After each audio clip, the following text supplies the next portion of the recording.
Bonjour à toutes et à tous. Je vais vous présenter aujourd'hui le dernier morceau de théorie que j'avais prévu de vous présenter au cours de cette première année, qui s'intitule Troisième loi de Newton ou principe d'action-réaction, qui se trouve à la page 22 de votre cours et qui s'étend jusqu'à la page, donc c'est 23 et encore 24. Alors principalement la théorie, comme vous allez le voir, elle est relativement courte, hein, c'est principalement la page 22. Et puis après, dès la page 23 jusqu'à la page 24, je vous présenterai des applications de cette troisième loi de Newton qui en réalité est appliquée dans la vie de tous les jours très souvent, de manière très fréquente, sans qu'on s'en aperçoive. On la met à contribution très souvent dans notre vie quotidienne. Et donc, j'espère que ce passage théorique, ce dernier passage théorique de l'année, va vous intéresser. Donc, après avoir présenté la deuxième loi de Newton, puis la première loi de Newton, donc maintenant, je vous parle de la troisième loi de Newton, qu'on appelle donc aussi le principe d'action-réaction. Alors, le principe d'action-réaction, la troisième loi de Newton, si on était en classe, je vous demanderais tout de suite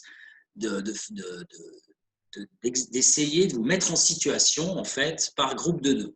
Mais il se trouve que là, j'imagine que vous êtes tout seul chez vous, donc c'est un petit peu difficile de faire cette petite expérience qui consiste en fait à prendre deux personnes et puis une personne appuie avec sa main contre la main de l'autre personne. Et il y en a une des deux, c'est important, qui doit rester statique, qui doit subir la chose en fait, et puis une personne qui doit être active et qui doit donc appuyer sur l'autre personne. Et l'idée, c'est que chaque personne essaye d'imaginer quelle est la force qu'il ressent, qu'il ou elle ressent. Alors, bon, quand on est tout seul, c'est difficile parce que si on appuie avec la main gauche sur la main droite, on ne sait plus trop ce qu'on ressent, si c'est plutôt dans la main gauche, si c'est dans la main droite, c'est un petit peu difficile. Donc, je vais laisser passer cette situation et vous présenter directement la suite. C'est une autre situation, mais cette fois, je ne vais pas vous demander de la mettre en pratique. Il s'agit d'une situation dans laquelle vous mettez un coup de poing dans le mur. Alors, vous pouvez toujours le faire, hein, vous n'êtes pas obligé de taper très fort. Qu'est-ce qui va se passer? Eh bien, au moment où votre poing tape le mur, eh bien, donc vous exercez une force contre le mur. Donc c'est cette force-là. Hein. Si vous donnez un coup de poing, donc dans cette direction-là, à cet endroit-là, le mur va subir une force qui va dans le mur, en quelque sorte. Et c'est la force que le poing exerce sur le mur. Et en fait, qu'est-ce que vous allez ressentir? Déjà, vous allez ressentir quelque chose. C'est-à-dire qu'en tapant dans le mur, si par exemple je tape dans le verre, je ne ressens rien en fait. Hein. Je fais un geste, mais je ne sens absolument rien. Mais s'il y a un mur en face, eh bien, ça va me faire mal. Je vais ressentir quelque chose qui me retient. Et en réalité, que je donne un coup de poing dans le mur ou que le mur vienne contre mon poing immobile, c'est sensiblement pareil. Donc en fait, ce qui va se passer, c'est que vous allez ressentir, si vous tapez dans le mur, une force qui va dans le sens contraire, qui vous rentre dans la main, et on peut dire que c'est une force que le mur exerce sur votre main. Alors, dans cette situation, il y a une des deux forces que j'ai dessinées en bleu, parce que la victime de cette force, ce qui subit cette force, c'est le mur. Et puis l'autre, je l'ai dessiné en rouge, parce que ce qui subit cette force, c'est le poing. Et le point commun, en fait, entre ces deux forces, c'est qu'elles sont sur la même direction. En l'occurrence, ici, dans cet exemple, c'est une direction qui est horizontale, hein, qui est comme ça. Donc, c'est la même direction. Je vais l'écrire. Même direction. C'est le sens opposé. Hein, il y en a une qui va en direction de la gauche, dans le mur, et puis une qui revient dans la main. Donc, c'est le sens opposé. Et puis, par contre, alors ça, il n'y a pas vraiment de preuve directe de ça, hein, il faudrait faire des mesures, mais disons que j'imagine que vous avez déjà essayé ce genre de choses. Si vous tapez tout doucement dans le mur, eh bien, la force que vous allez recevoir, elle va être aussi toute douce, c'est-à-dire que ça ne va pas vous faire très mal. Parce que la force qui vous fait mal, c'est celle que le mur exerce sur votre poing. Donc, si vous tapez tout doucement, c'est-à-dire si la force bleue que vous exercez est toute petite, eh bien, le mur, il va vous en rendre une qui est toute petite. Et donc, vous aurez presque pas mal.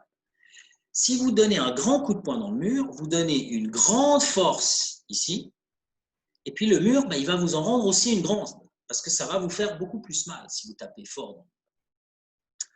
En réalité, la force que j'ai dessinée ici en bleu, que le poing exerce sur le mur, eh bien, elle a la même intensité que la force que le mur exerce sur le poing. Même intensité. Donc, en définitive, on a deux forces dans cette histoire. Elles ont la même direction, même intensité, mais le sens est opposé. Alors, tout ça, en fait, ça se représente par ce que j'ai fait dans mon schéma ici. Si je nettoie un petit peu tout ça, vous voyez que ces deux forces que j'ai dessinées, elles sont donc de sens opposé. Ça se voit, une vers la gauche, une vers la droite, donc sens opposé. Elles sont toutes sur la même direction. J'avais dessiné la direction tout à l'heure. Et elles ont la même intensité parce qu'en fait, elles ont la même longueur. Ici, ça fait un certain nombre de newtons, je ne sais pas combien. Ici, c'est le même nombre de newtons. Ici, le même. C'est la même intensité.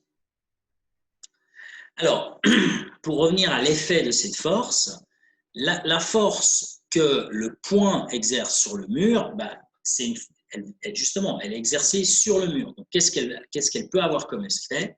Elle peut laisser une marque dans le mur. Et puis, la force, justement, contraire, opposée, que le mur exerce sur le point, elle peut laisser une marque sur la main, en fait. Donc, elle peut d'abord provoquer, très probablement, une douleur dans le point, et puis, en plus de ça, elle peut éventuellement provoquer une blessure, une ouverture de la main, ou ce genre de choses. Donc, ce qui était important là-dedans, c'est de voir que quand vous avez un corps, un objet, la main en l'occurrence, qui tape contre un autre corps, contre le mur, eh bien, il y a un retour, en fait, une réaction du mur contre la main. Et ce retour, il a la même direction, il est de sens opposé et il a la même intensité. Alors ça, c'est vraiment l'essence de ce que dit la troisième loi de Newton. Alors la troisième loi de Newton, je vous l'énonce ici, telle qu'elle a été plus ou moins énoncée par Isaac Newton. Tout corps A qui exerce une force sur un corps B, donc là dans notre exemple, le corps A, c'était le point qui exerce la force sur le mur, c'est ça. Eh bien, tout corps A qui exerce une force sur un corps B subit une force de la part de B, de même intensité, comme on a dit tout à l'heure, de même direction, mais de sens opposé. Donc, en fait, si vous avez A qui exerce une force sur B, alors B exerce une force sur A de manière identique, avec la même intensité, la même direction, et c'est simplement le sens qui change.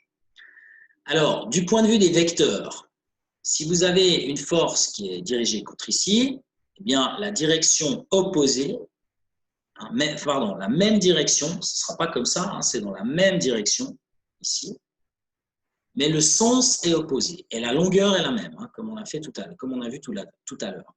Donc là, c'est la même intensité. Cette longueur-là, c'est la même que celle-ci. Donc, même intensité. C'est ça, en fait, même intensité.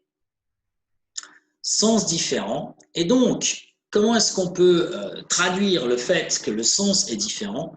Eh bien, si une des deux forces, on l'appelle la force que A exerce sur B, alors l'autre, qu'on appelle la force que B exerce sur A, eh bien, elle va être en lien avec la force que A exerce sur B via cette formule qu'on a ici, c'est-à-dire que ce sont les mêmes forces, mais il y a un moins devant l'autre.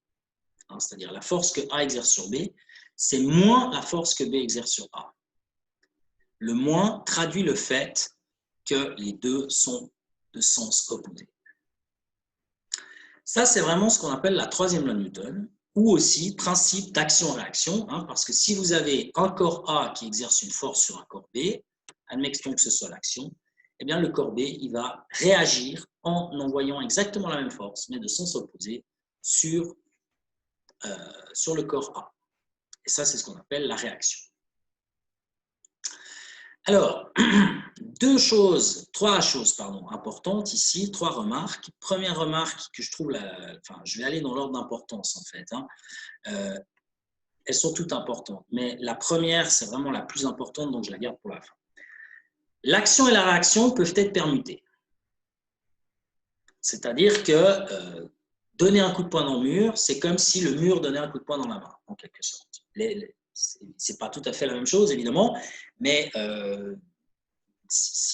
du point de vue de l'effet, ça va être la même chose. Donc, on peut permuter les forces. Lié à cette deuxième remarque, il y a la troisième. L'action et la réaction sont deux forces qui sont simultanées. Alors, il faut bien comprendre, c'est pas comme si dans la vie de tous les jours, ça se dit, action-réaction. Si, je sais pas moi, si quelqu'un, me dit un gros mot, hop, je lui dis un gros mot en réaction. Si quelqu'un me met une claque, tac, je lui mets une claque en réaction. Ça, c'est pas simultané. Il y en a un qui produit l'effet de l'autre. Mais là, en physique, action-réaction, c'est vraiment deux forces qui sont simultanées. C'est-à-dire que c'est exactement au même moment que vous percutez le mur, que le mur vous percute et que vous avez mal. Il n'y a pas un décalage en temps entre les deux situations. Donc c'est pour ça que si les deux forces ont lieu exactement en même temps et qu'on peut les permuter, c'est pour ça que si les forces ont lieu exactement en même temps, alors du coup on peut les permuter et on peut considérer que si c'est A qui agit sur B, c'est la même chose que si c'était B qui agissait sur A. On peut permuter le raisonnement. Par contre, première remarque que j'ai notée ici, très importante, action et réaction n'agissent pas sur le même corps. C'est-à-dire que, vous voyez ici dans la formule que j'ai mis, ici c'est le corps A qui exerce une force sur le corps B. Donc la victime, l'objet, le corps qui subit cette force, c'est le corps B. Tandis qu'ici, c'est le corps A. Si je reprends mon schéma de tout à l'heure, ici, vous voyez que j'ai mis deux forces qui ont des couleurs différentes. Parce que ici, la première force, c'est le mur qui l'a subi, tandis que l'autre, c'est le point qui l'a subi. Donc du coup, comme ce n'est pas les deux mêmes objets qui subissent cette force, on ne peut pas dire que ces forces se compensent. Comme c'était le cas, par exemple, si je recule un petit peu, on a vu de différentes situations. Par exemple, si je retourne à la statique, voilà, mettons, à la situation statique, voilà, je prends un exemple de la situation statique. On avait un objet qui est posé sur le sol, il subit une force de pesanteur verticale vers le bas. Le sol exerce sur lui une force de soutien verticale vers le haut. Ce qu'on disait, c'est que ces deux forces se compensent. Que donc, quand on les additionnait, somme des forces égale 0. On avait ça, en fait. P plus S égale 0. Elles se compensent, les deux forces. Mais ça, c'est parce que ce sont deux forces qui agissent sur le même objet, qui est cet objet-là. Maintenant, avec action-réaction, on n'a plus de forces qui agissent sur le même objet. On a un objet qui agit sur un autre objet et vice-versa. Donc, ce ne sont pas deux forces qui, comme elles n'agissent pas sur le même objet, elles ne peuvent pas se compenser.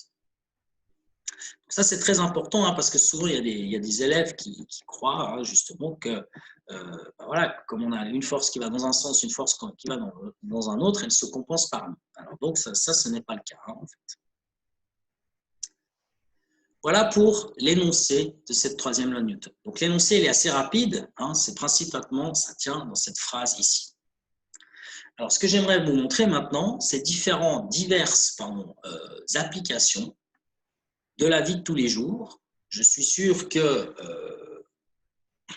au moment où vous êtes en train de regarder cette vidéo, même si vous vous êtes réveillé il y a 1 heure de temps, vous avez déjà mis en application cette troisième loi de Newton au moins une centaine de fois.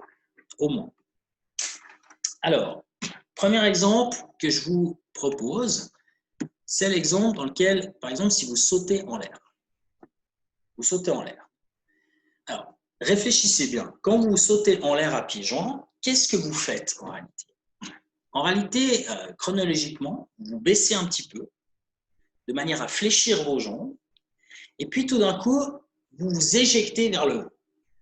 Mais en réalité, quand vous vous éjectez vers le haut, le mouvement que vous faites, vu que vous avez les jambes qui sont fléchies, je vous montre ici comme ça, vous avez les jambes fléchies ici, et l'idée, c'est justement de les de les étendre, ces jambes. Donc, ouais, le deuxième, je l'ai mal dessiné. Hein. Donc, l'idée, c'est de détendre ses jambes, pas de détendre ses jambes, de manière à ce qu'elles soient droites, comme ça, et puis que vous soyez en l'air, comme ça. Donc, vous allez pousser, en fait, vos jambes vers le bas. En réalité, ce que vous faites quand vous sautez en l'air, eh bien, vous poussez, je vais l'écrire en bleu, parce que c'est en bleu, vous poussez le sol vers le bas. Vous exercez une force avec vos pieds pour pousser le sol en direction du bas. C'est la force bleue qui agit au niveau du sol ici. Alors, ça, c'est l'action que vous faites. Et donc, qu'est-ce qui va se passer? Si vous poussez le sol, ça veut dire que vous exercez une force. Alors, bon, je m'excuse pour ces demoiselles, mais j'ai mis ici homme, en fait. Hein. C'est homme au sens l'espèce humaine, hein, c'est ça que je voulais dire. Donc ici, je pourrais remplacer pour les prochaines années par une personne, hein, tout simplement, c'est plus neutre.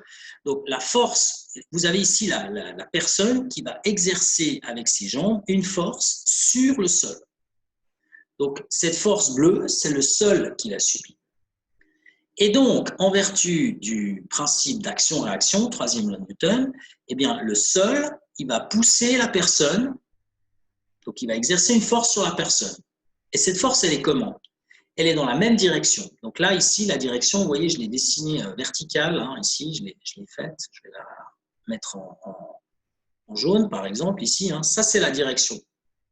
Hop, bon, je me suis un petit peu raté, donc je corrige le tir tout de suite. Voilà. Donc, on a ici la direction des deux forces. Hein, vous voyez que la rouge et la bleue sont sur cette direction qui est, là en l'occurrence, verticale. Il y en a une qui a un sens vers le bas, hein, celle-ci en bleu. La rouge, d'après l'énoncé de la troisième loi de Newton, elle doit être dans le sens opposé, donc opposé à vers le bas, eh bien c'est vers le haut. Et même intensité. Vous voyez que ces deux forces que j'ai dessinées ici, hein, elles ont la même longueur. Hein, ces deux longueurs, c'est la même chose. Ce sont les mêmes longueurs, même intensité. Et donc, si vous regardez qui subit ces forces, je vous ai dit tout à l'heure, la bleue, c'est le sol qui la subit, parce que c'est la personne qui exerce sur le sol ou l'homme qui exerce sur le sol.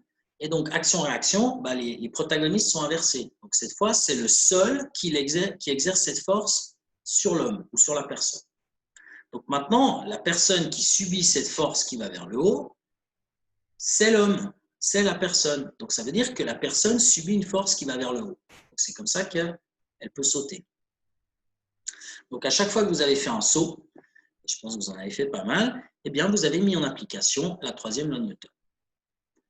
Dernière chose que je dirais par rapport à cette phase ici, cette situation, c'est le coup de la même intensité. Vous savez que si vous voulez sauter plus haut, si par exemple vous faites un concours de celui qui saute le plus haut, vous allez devoir exercer une grande force avec vos jambes. C'est-à-dire que vous allez devoir exercer une très grande force sur le sol, de manière à ce que le sol vous renvoie une très grande force qui vous pousse le plus haut possible. Premier exemple donc, que je vous présente d'application de la troisième loi de Newton, qui est donc le saut en hauteur. Deuxième exemple, c'est celui qu'on utilise le plus fréquemment dans la vie de tous les jours. C'est tout simplement quand on marche. Alors, là encore, réfléchissez bien au mouvement que vous faites quand vous marchez. Malheureusement, je ne suis pas devant vous, je ne peux pas vous le mimer. Et imaginez donc vos jambes, ce qu'elles font quand vous marchez ou quand vous courez, c'est la même chose. En fait, ce que vous faites, c'est que vous allez... Je peux essayer de le faire avec les mains. En fait, quand vous marchez, vous faites comme ça. C'est-à-dire qu'avec vos pieds, vous poussez vers l'arrière en réalité. Vos pieds poussent vers l'arrière, l'un après l'autre. Donc, ça veut dire que vous, en réalité, ici, vous allez exercer une force sur le sol. La victime, c'est le sol ici, qui est dirigée vers l'arrière. C'est la force bleue ici.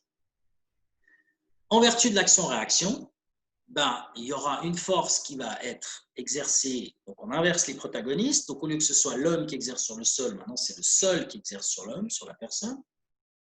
Donc, maintenant, la victime, c'est cette personne.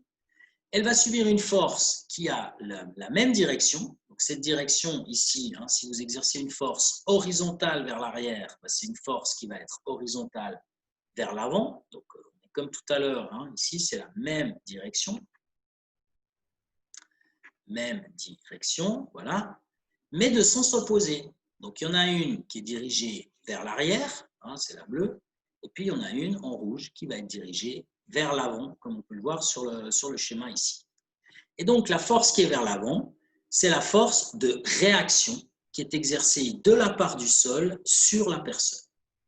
Donc, encore une fois, là, cette personne, hein, ici, que je dessine en rouge maintenant, elle va subir une force qui est celle-là, qui est dirigée vers l'avant. Donc, c'est cette force qui le fait avancer. Quand est-ce qu'on a de la difficulté à marcher, par exemple? Ben, si vous allez sur une patinoire. Parce qu'en fait, si vous allez sur une patinoire, eh bien, vous faites le même genre de mouvement, mais en fait, cette force, elle n'adhère pas. Elle n'adhère pas sur le sol.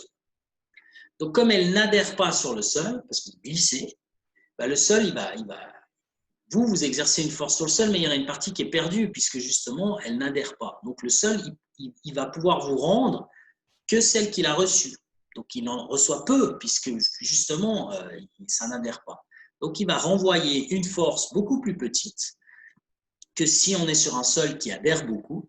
Et donc, comme cette force sera beaucoup plus petite, bah, du coup, ça va moins faciliter le déplacement vers l'avant de la personne. Et ça, vous le savez, marcher sur une patinoire, ce n'est pas aussi facile que de marcher sur du béton, du goudron, hein, par exemple.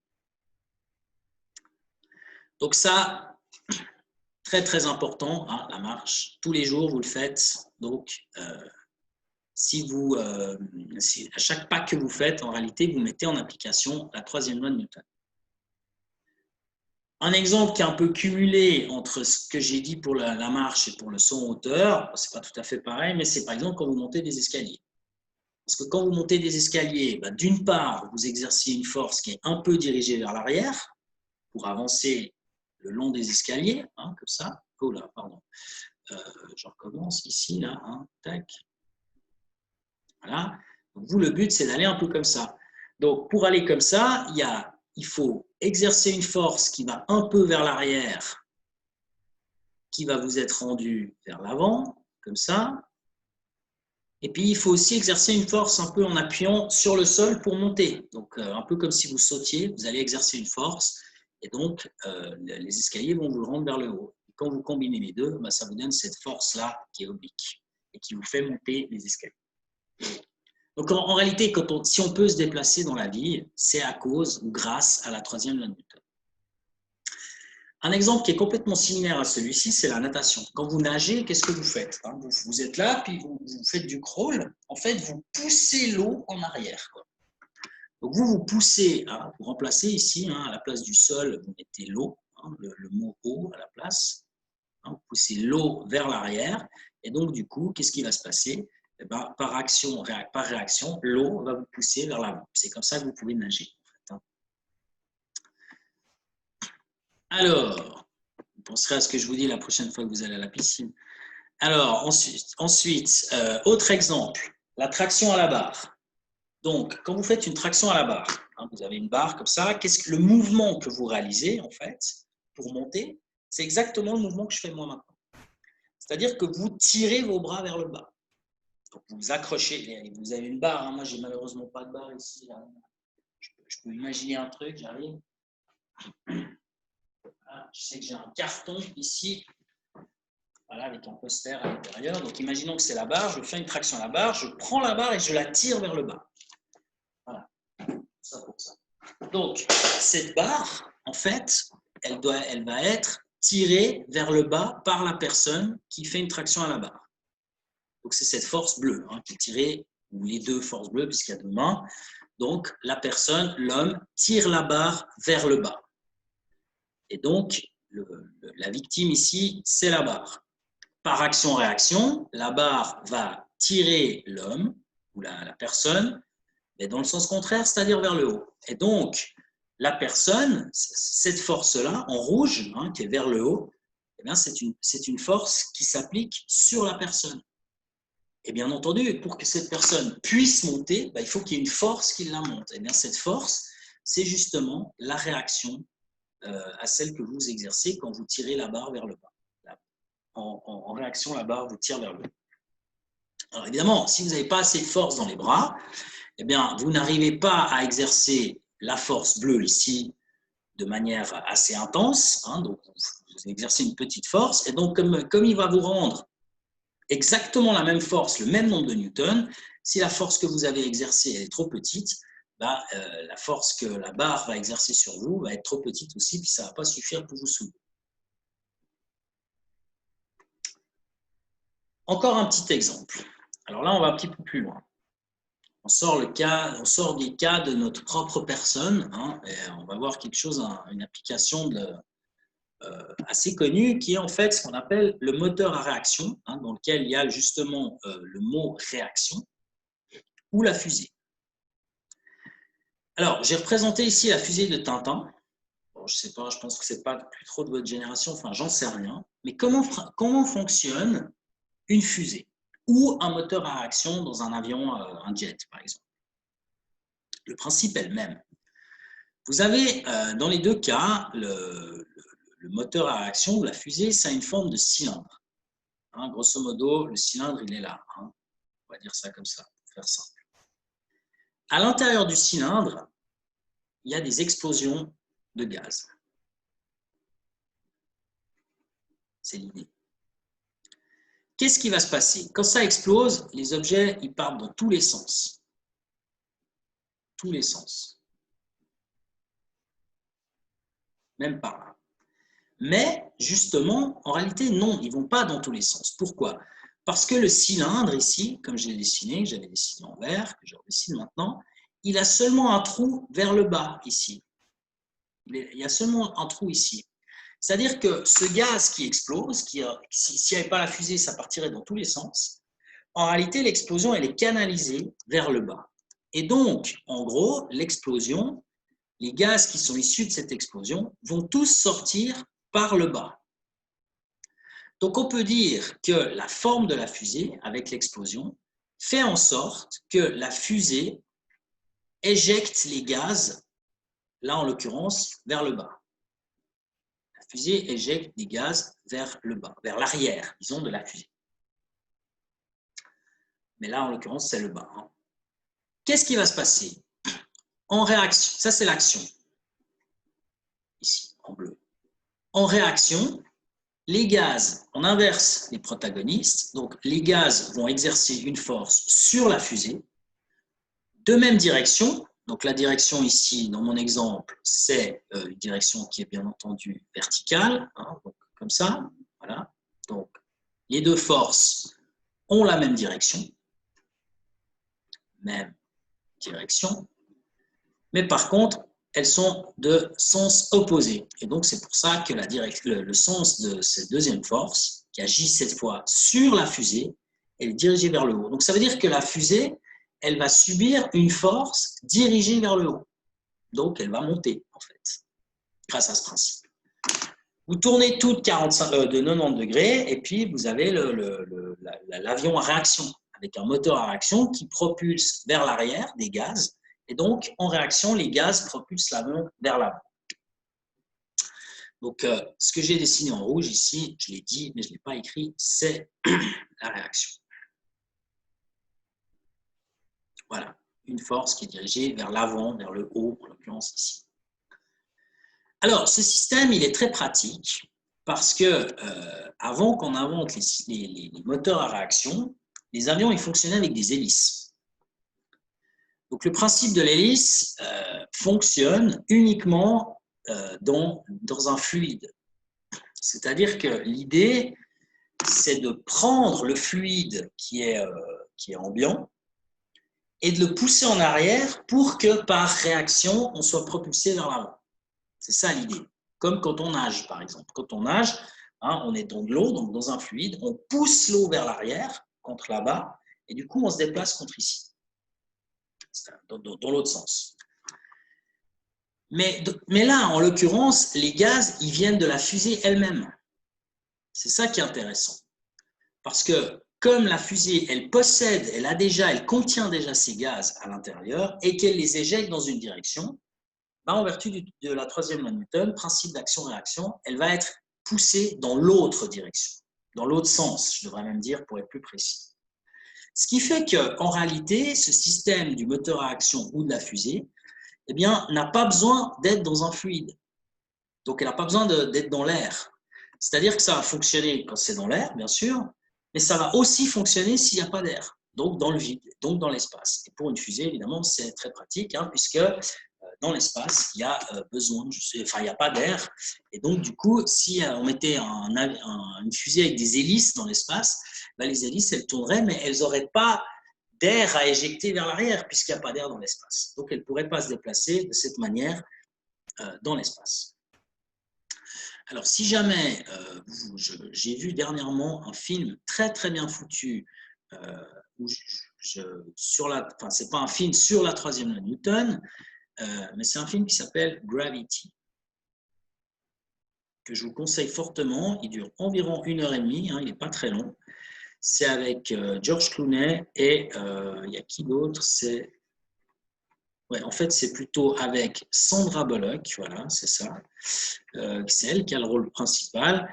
Et George Clooney, il a un petit rôle à côté. Donc, c'est plutôt l'inverse. Sandra Bullock en number one et puis George Clooney en deuxième position. Et donc, ce film, il est très bien fait, puisque justement, ça parle de gens qui sont dans un satellite autour de la Terre et qui donc ont besoin d'utiliser la troisième loi de Newton lorsqu'ils veulent se déplacer, que ce soit avec un espèce de sac à dos qui éjecte des gaz, mais on le voit très bien dans le film. Il y a des bonhommes, les bonhommes, ils sont comme ça, dans l'espace. Ils ont un petit sac, et puis ce sac, ils éjectent des gaz par ici, et puis du coup, ils partent dans cette direction-là. Donc ils éjectent toujours des gaz dans le sens inverse de où ils veulent aller.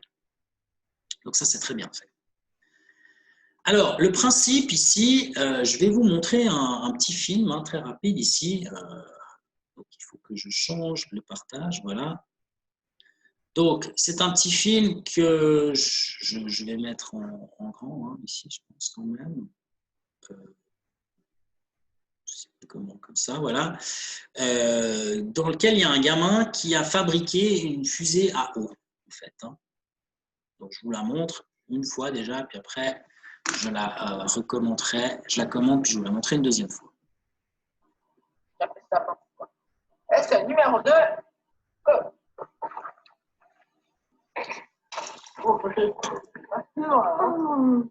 va c'est ça.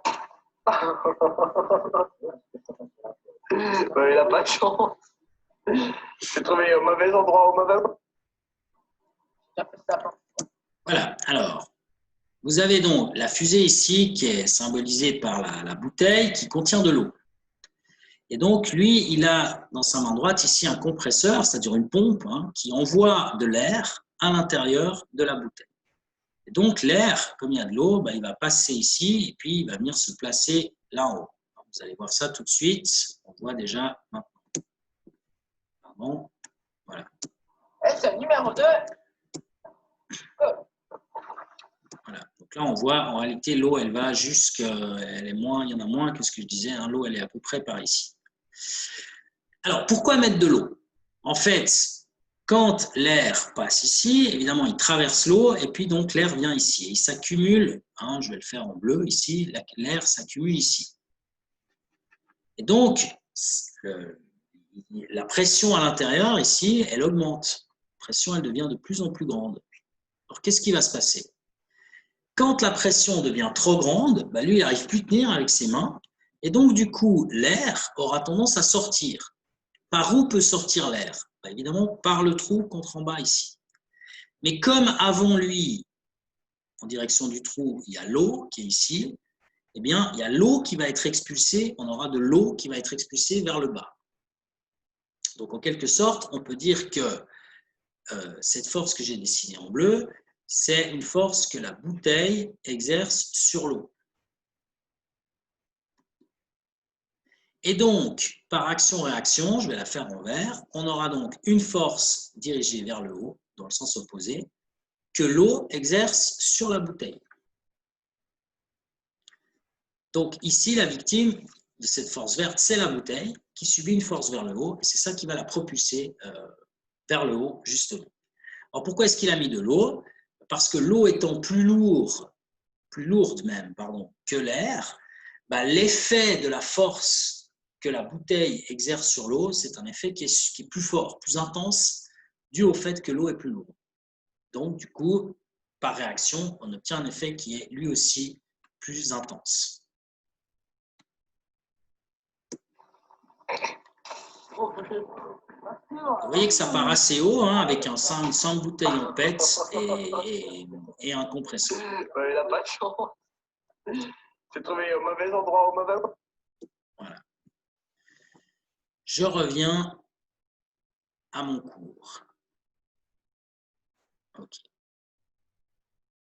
Alors,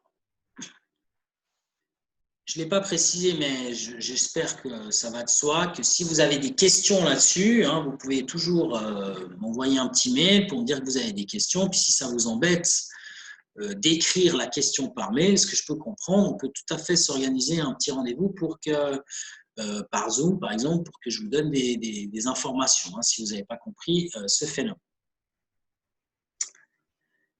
Alors, j'ai encore deux cas de figure à vous montrer, puis après j'ai terminé. Alors, les deux cas de figure, le premier, c'est, j'ai marqué balle de fusil. Alors, j'aurais peut-être dû changer le titre. En fait, ce que j'aimerais vous montrer, c'est ce qu'on appelle un effet de recul. Alors, si par exemple, vous avez une arme, disons un pistolet hein, que je vais dessiner, ou un fusil, voilà, je dessine un fusil ici, comme ça, Voilà, je me suis un petit peu raté, mais ce n'est pas grave avec la gâchette ici. Qu'est-ce qui se passe quand on tire au fusil? Eh bien, à l'intérieur du fusil, il y a une balle qui est là, hein, ici. Et donc, cette balle, elle est propulsée vers l'avant. Comment ça se fait? Eh bien, ce qui se passe, c'est qu'en fait, le fusil, il y a une explosion dans la balle. Et puis, donc, la balle, comment dire, il y a la partie qu'on appelle la douille qui contient la poudre va exploser. Et puis, la partie qui contient justement la balle, qui est au bout, eh bien, cette balle, elle va être éjectée quelque part. Mais en fait, ce n'est pas n'importe où, puisque justement, il y a le canon du fusil, hein, ici, qui canalise, un petit peu comme la fusée canalisait les gaz qui sortaient. Eh bien, le canon va canaliser la chose, et donc on aura la balle qui va subir une force qui va vers l'avant. Donc cette force, c'est la force que le fusil, en quelque sorte, à cause de sa forme, hein, de la forme du canon, exerce sur la balle. Bien. Alors maintenant, il y a un effet secondaire hein, qui est indésirable, en fait, c'est que si le fusil exerce une force sur la balle, eh bien, automatiquement, il y aura une force que la balle va exercer sur le fusil. Donc cette fois, la victime, ça va être le fusil. Et cette force, d'après la troisième loi de Newton, elle va être dirigée vers l'arrière. C'est ce qu'on appelle la force de recul ou l'effet de recul. Alors là, c'est quelque chose qui est assez important. Je crois, je ne m'intéresse pas du tout à ça, j'y connais rien aux armes, mais je crois que les concepteurs d'armes mettent un système dans leurs armes qui absorbe un petit peu cet effet de recul. Mais vous allez voir dans quelques vidéos que je vais vous montrer maintenant, il y en a deux en fait, que des fois, l'effet de recul, il n'est pas du tout absorbé. Alors, je vous montre ici deux films. Celui-là, alors attendez, il faut que j'aille au suivant. Donc là, vous avez une dame qui tient un pistolet qui m'a tout l'air d'être un Magnum ici. Hein, et puis, comme vous pouvez le voir, malheureusement, elle n'a pas les bras bien tendus. Bon, elle le tient à deux mains, mais elle n'a pas l'air de tenir bien fort parce que justement, elle n'a pas les bras bien tendus. Alors, bon, vous allez entendre, hein, c'est en américain cette histoire, donc vous avez son pote, j'en sais rien, qui lui dit voilà, de tirer, et vous allez voir l'effet. 500 Magnum, and Stephanie is going to give it a shot. All right, cock back that hammer.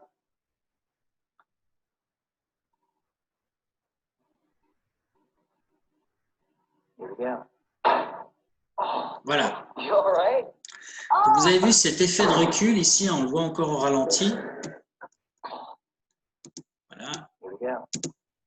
Donc là, on a vu, hein, bon, je me suis un tout petit peu loupé. Voilà, bon, je ne sais pas si je peux, je pense que ça va trop vite, j'arrive pas à stopper. Hein. Effectivement, on voit que, on va le voir tout de suite. Donc, la balle est clairement partie par ici et en retour, le pistolet part en arrière. Et puis comme justement, elle ne le tenait pas très fermement, eh bien, le fusil lui fonce dans le pistolet pardon, lui fonce dans la tête et probablement lui a fait assez mal. Hein. J'imagine, ça part assez fort. Hein. Ah, ça a l'air d'aller. Alors, peut-être vous avez ri en voyant cette vidéo, mais vous allez pouvoir encore plus rire de tout à l'heure, puisque j'en ai une troisième, où là, carrément, le gars, il cherche les embrouilles hein, quand même, hein, je trouve. Vous avez ici un monsieur, je ne sais pas si vous avez repéré voilà. Donc, le petit geste là hein, de frime un petit peu, et regardez la position qu'il adopte. Donc, effectivement, hein, il tient très, très, très mal son fusil, hein, on le voit. Alors, lui, il a les bras tendus, il n'y a pas de problème. Mais normalement, la creuse du fusil, hein, d'après ce que je sais, cette partie-là, elle est censée être à l'appui sur l'épaule. Pour lui, elle est complètement dans le vide. Alors évidemment, en plus, un fusil, hein, ça tire beaucoup plus fort qu'un pistolet. Hein, regardez. Voilà. Donc lui, il a eu beaucoup plus mal que la femme tout à l'heure. Et probablement qu'il a perdu une dent dans cette histoire, ou deux, hein, même. C'est bien possible. Donc là, on voit bien l'effet de recul. Effet qu'on voit de là d'ailleurs, hein, je le dis chaque année, hein, c'est tout le temps la même chose. Effet qu'on voit relativement peu dans les films, et notamment dans les, je sais pas, dans les vidéos de gangsters, où on les voit tirer, où ils tiennent le pistolet à une seule main, comme ça, et puis ils tirent, et puis il y a très très peu d'effet de recul, ce qui n'est pas très réaliste en réalité, hein, parce que justement l'effet de recul, c'est quelque chose de très important dans l'utilisation d'une arme à feu. Voilà.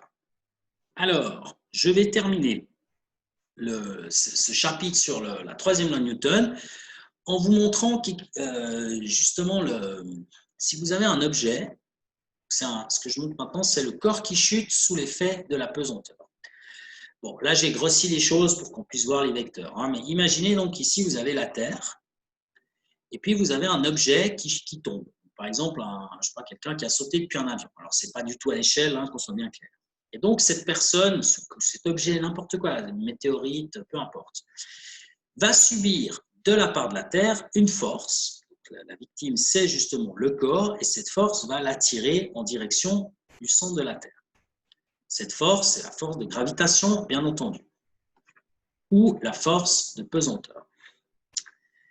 Alors, ce que je voudrais vous dire, c'est que la réaction à ça, comment est-ce qu'on peut la déterminer? Eh bien, la réaction, elle est facile à déterminer parce qu'en fait, il faut simplement inverser les protagonistes. Donc, la force de réaction, hein, ça c'est l'action ici. La force de réaction, c'est une force qui va être exercée non pas de la Terre sur le corps, mais du corps sur la Terre. Donc, comme c'est aussi une force de gravitation, elle s'exerce au centre de la Terre, ici, hein, au centre de gravité de la Terre.